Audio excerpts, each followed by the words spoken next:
নমস্কার। আজ আবার একটা ভিডিও নিয়ে হাজির আপনাদের সঙ্গে রয়েছি আমি ঋষিকেশ। আজকের ভিডিওতে অনেকগুলো খবর রয়েছে। এক, যে ইস্ট বেঙ্গলের যে নতুন স্ট্রাইকারের কথা বলা হচ্ছে তার সম্পর্কে কিছু তথ্য বেরিয়ে এসেছে। পাশাপাশি ইফিয়ং কবে আসবে সে সম্পর্কে আমি যেটুকু জানতে পেরেছি সেটা জানাবো। এবং আজকে এআইএফএফ এর যে কার্যকারী মিটিং রয়েছে সেখানে ঠিক হয়ে যাবে যে জামশেদপুরের পর মানে বদলি কাকে নেওয়া হতে পারে, কোন টিমকে নেওয়া হতে পারে আইএসএল এ, নাকি 13 জনেই খেলবে, মানে 13টা টিম খেলবে নাকি 14টা টিম খেলবে। অন্যদিকে অক্টোবর মাসে যে আন্ডার 15 ওয়ার্ল্ড কাপ রয়েছে সেখানে কাকে করা হবে কোচ, ভিভিয়ানো ফার্নান্ডিস নাকি রঞ্জিত বাজাজ, এই সমস্ত বিষয় নিয়ে আমার আজকের এই ভিডিও। তাই ভিডিও পুরোটা দেখবেন, লাইক কমেন্ট শেয়ার করতে ভুলবেন না। তো চলুন শুরু করা যাক আজকের এই ভিডিও। প্রথমেই যদি আসি যে আজকে যে এআইএফএফ এর মিটিং রয়েছে, কার্যকারী কমিটির যে বৈঠক রয়েছে, সেই বৈঠকে জামশেদপুর তো ইতিমধ্যে আপনারা জেনেই গিয়েছেন যে আইএসএল থেকে তারা তাদের নাম উইথড্র করে নিয়েছে এবং শত চেষ্টার পরেও জামশেদপুর, মানে চেষ্টা হচ্ছে পাবলিকের, চেষ্টা হচ্ছে প্রাক্তন ফুটবলারদের, তারা যে চেষ্টাটা করেছেন আমি সেই চেষ্টার কথা বলছি। জামশেদপুর কর্মকর্তারা তারা কিন্তু তাদের সিদ্ধান্ত কোনোভাবেই বদল করবে না বলে জানিয়ে দিয়েছে। এআইএফএফ এর পক্ষ থেকে তেমন কোনো চেষ্টা করা হয়েছে কিনা আমি অন্তত শুনিনি কানে। সো জামশেদপুর তারা ঠিক করে নিয়েছে যে তারা আইএসএল খেলবে না, বরং ইউথ ডেভেলপমেন্টের উপরেই তারা নজর রাখবে। তো এআইএফএফ তারা আজকের বৈঠকে ঠিক করবে যে জামশেদপুরের এই যে না খেলা, ফলত আইএসএল 14টা টিমে হতে চলেছিল, এখন সেটা গিয়ে দাঁড়িয়েছে 13টা টিমে। তাহলে কি আইএসএল 13টা টিমেই হবে, নাকি অন্য কোনো টিমকে এই আইএসএল এ অন্তর্ভুক্ত করা হবে, যারা মানে একেবারে হয়তো যারা ঢুকবে তারা হয়তো মানে কোনো কোয়ালিফাইং ম্যাচ ফ্যাচ না খেলেই ঢুকে যাবে। সেক্ষেত্রে মোহামেডান যেহেতু গতবার ছিল, গতবার ওই ছোট ফরম্যাটে লিগ হয়েছে, ফলত মোহামেডানকে রেলিগেট করা হবে কি না হবে, রেলিগেট অলরেডি মোহামেডান হয়ে গেছে, যদি তাকে আবার আনা যায় সেটা একটা হতে পারে। আর একটা হতে পারে যে চার্চিল ব্রাদার্স তারা গত কয়েক বছর ধরে, ইনফ্যাক্ট গত বছর তো খুব জোরাজোরি করেছিল খেলার জন্য, তারা কিন্তু চেষ্টা করছিল বা করছে যে আইএসএলটা খেলার, এবারও সেই চেষ্টা চলছে।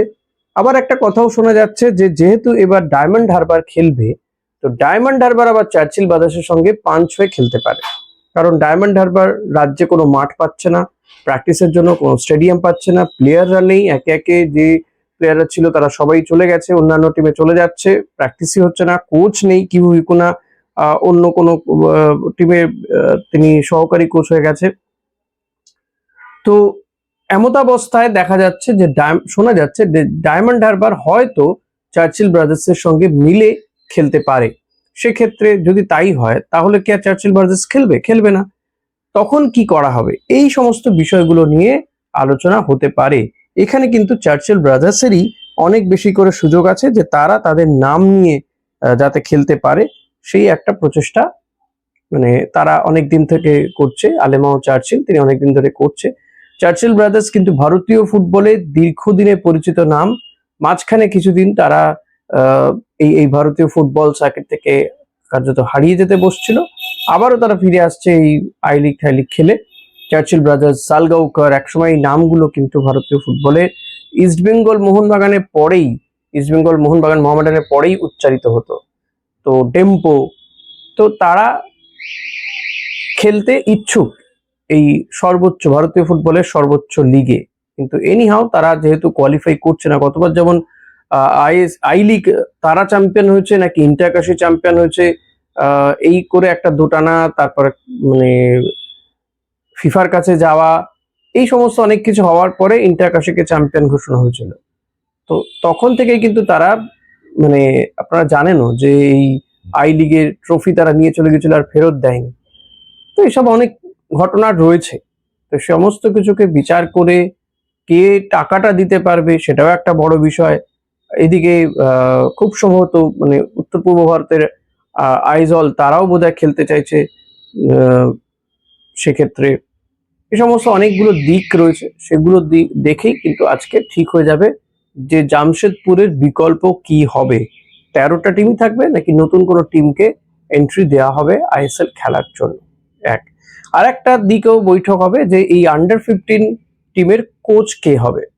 দেখুন, আন্ডার 15 টিমের কোচের জন্য এআইএফএ বিজ্ঞাপন দিয়েছিল, ইন্টারভিউ হয়েছে, তাতে ভিভিয়ানো ফার্নান্ডেস তিনি কিন্তু এগিয়ে রয়েছে। তিনি ওই ইউথ টিমটারও কোচ ছিলেন, তো আন্ডার 20 টিমের বোধহয় কোচ ছিল ভিভিয়ানো ফার্নান্ডেস, এখনো বোধহয় আছে হয়তো। তো এক্ষেত্রে এআইএফএফ শর্ত দিয়েছিল যে এ লাইসেন্স থাকতে হবে। তো এরই মধ্যে কি হয়েছে, এই ফিফার এই ঘোষণার পরে পরে রঞ্জিত বাজাজ তিনি বিদেশে এই গোথিয়া কাপ, হেলসিঙ্কি কাপ, একাধিক কাপ জিতে এসছে তার মিনার্ভা একাডেমি ফুটবলারদের নিয়ে বিদেশে, এবং একটা হইচই পড়ে গেছে।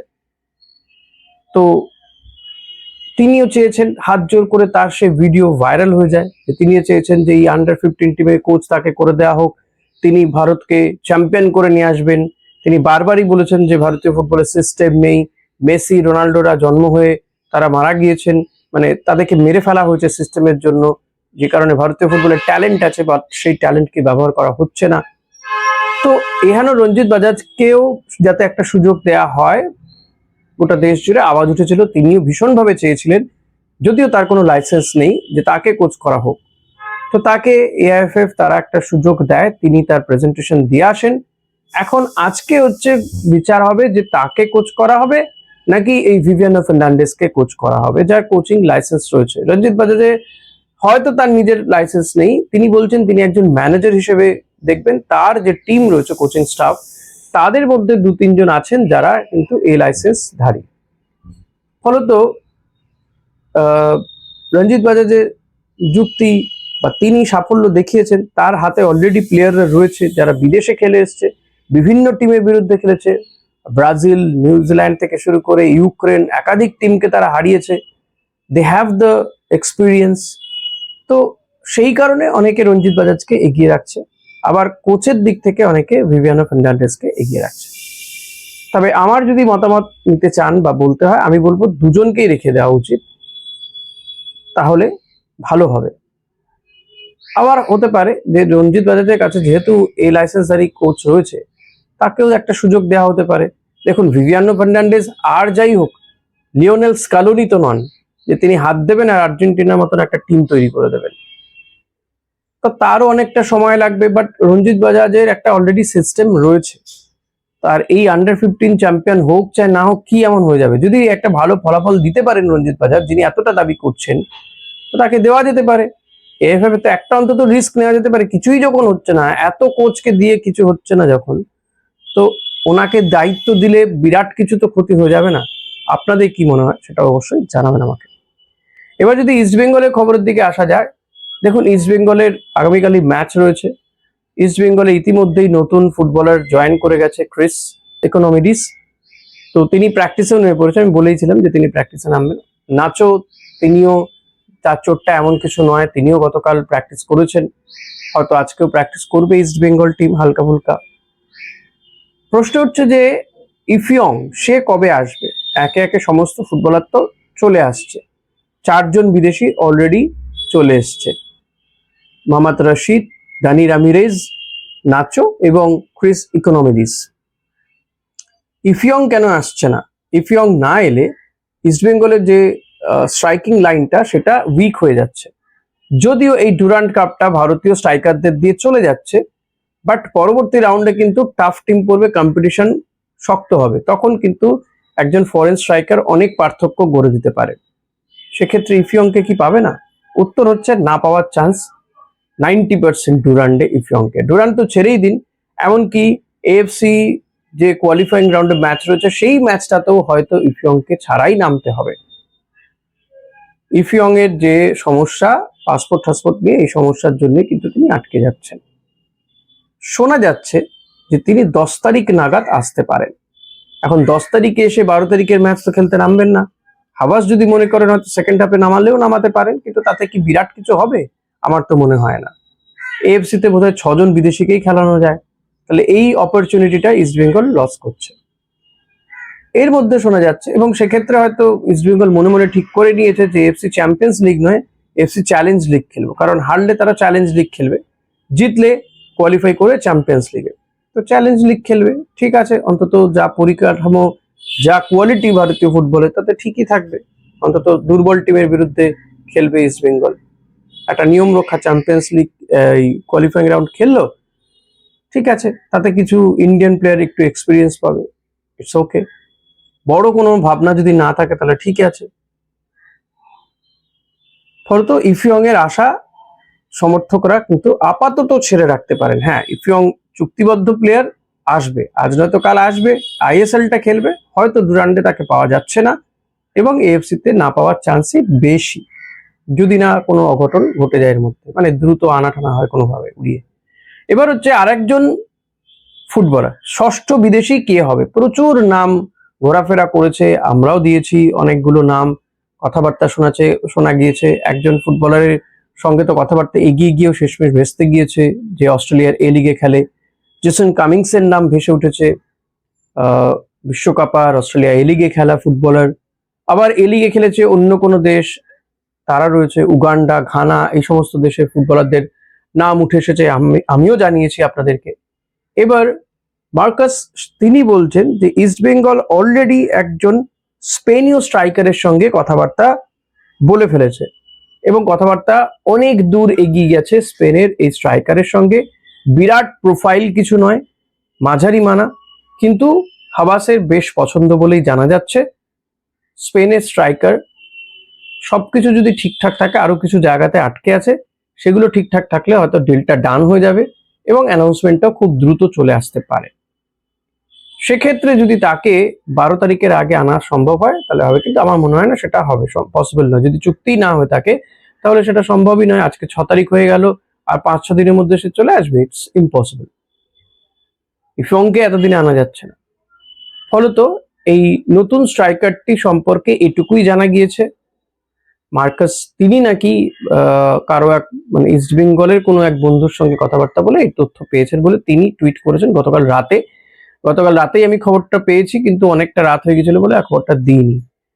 তো এটাই হচ্ছে খবর। অনেকে ষষ্ঠ বিদেশি নিয়ে জানতে চাইছিলেন, আমার কাছে এটুকুই খবর রয়েছে। আর একটা খবর দিই যে বরিস সুস্থ হয়ে গিয়েছে, সে প্র্যাকটিসেও ফিরেছে, মানে বল নিয়ে প্র্যাকটিস করছে। হয়তো পরের ম্যাচে বরিসকে খেলতে দেখা যেতে পারে। ইস্ট বেঙ্গলের ফার্স্ট 11-এ বরিস এবং নরেন্দ্র গেহলট, এই দুজনকে কিন্তু ইনক্লুড করতে পারেন হাবাস। মার্ক জোকে ছেড়ে দেওয়া হয়েছে, জামশেদপুরে চলে গিয়েছিল গতবার, তারপরে তাকে ফেরত নিয়ে আসা হয়। আবার এই কয়েকদিনের মধ্যে সে কিছুটা প্র্যাকটিস করে তাকে ইস্ট বেঙ্গল রিলিজ করে দিয়েছে। এখন মার্ক জো কোথায় নাম লেখান দেখা যাক। হয়তো তাকে হাবাসের পছন্দ হয়নি, তাই হয়তো তাকে ছেড়ে দেওয়া হলো।